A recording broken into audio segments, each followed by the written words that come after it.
사람은 괜찮죠, 멀쩡하니. 근데 진짜 이걸 어떻게 말해야 되나. 너무 심해요, 냄새가. 심각해요. 어제는 회의 중에 자기 딴에는 주도수도 모르게 한다고 한 것 같은데 누구든 다 할 수 있거든요, 김대리 거는. 실망이죠. 엄청 민폐잖아요.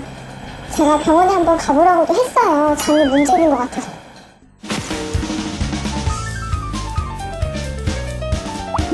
저도 괴롭습니다. 저라고 이런 독가스를 내뿜고 싶겠습니까? 사회생활 정말 힘들고요. 데이트는 꿈에도 못 꿉니다. 이게 정말 장에 무슨 문제가 있어서 그런 걸까요? 중요한 자리에서 방귀가 나와 민망했거나 밀폐된 공간 안에서 내뿜은 방귀 냄새로 인해 따가운 시선을 받아본 경험 한 번쯤은 있으실 텐데요. 방귀는 자연스러운 생리현상이지만 너무 많이 끼거나 냄새가 지독하면 혹시 병이 있는 건 아닌지 걱정하기도 합니다. 과연 방귀와 건강은 어떤 관련이 있는 걸까요? 방귀는 소장에서 미처 흡수되지 못한 음식물이 대장에서 살고 있는 세균에 의해 발효되면서 생긴 가스가 항문을 통해 빠져나오는 현상입니다.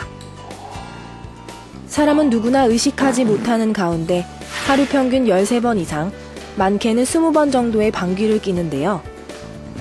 이때 황을 포함한 가스가 많을수록 냄새는 고약해집니다. 많은 사람들이 방귀 냄새가 심하면 장의 상태가 안 좋은 것으로 여기는데요. 과연 그럴까요? 방귀 냄새와 장의 연관관계는 현재까지 알려져 있기로는 그렇게 큰 상관관계는 없는 식으로 이렇게 알려져 있습니다. 다양한 원인이 있겠지만 현재까지 알려져 있기로는 섭취한 음식물에 따라서 예를 들어서 탄수화물이 많은 음식보다는 상대적으로 단백질이 많은 음식들, 예를 들어서 계란이라든지 고기류 같은 것을 섭취하게 됐을 때 아무래도 암모니아 성분이 많이 배출되게 되니까 황 같은 것이 또 나오게 되면서 이렇게 냄새가 고약할 수 있겠고요. 장 내에 세균 등에서 상대적으로 지방산이나 이런 유황가스를 발생시키는 그런 장내 세균이 많은 경우, 그리고 이렇게 다른 여러 가지 경우 중에서도 이렇게 소화가 좀 잘 안 되었다든지 아니면은 항문이나 직장 쪽에 대변이 가득 차 있을 때 대변 보기 직전에 그 고약한 냄새의 방귀가 나오는 경우 등이 있을 수도 있겠습니다. 냄새뿐 아니라 너무 잦은 방귀로 생활이 불편한 사람들도 있습니다. 잦은 방귀도 음식에 영향을 받는 걸까요?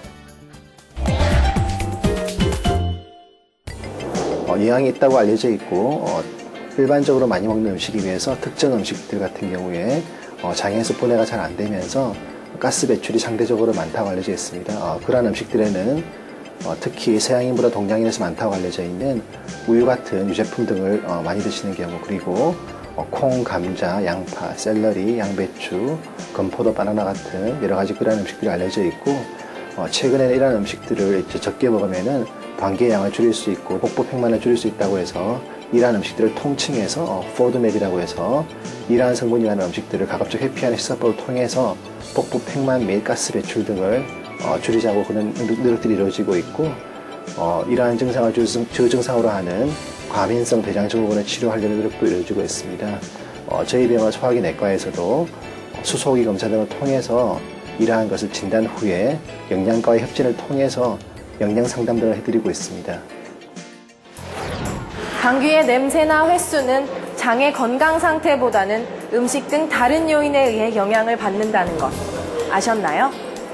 하지만 방귀와 함께 복통, 식욕 부진, 체중 감소, 또 불규칙한 배변 등의 증상이 동시에 나타나면 대장 질환을 알리는 위험 신호일 수도 있습니다. 이럴 경우 대장 내시경을 포함한 소화기 계통의 검사를 받아보는 것이 좋습니다. 지금까지 건강플러스였습니다.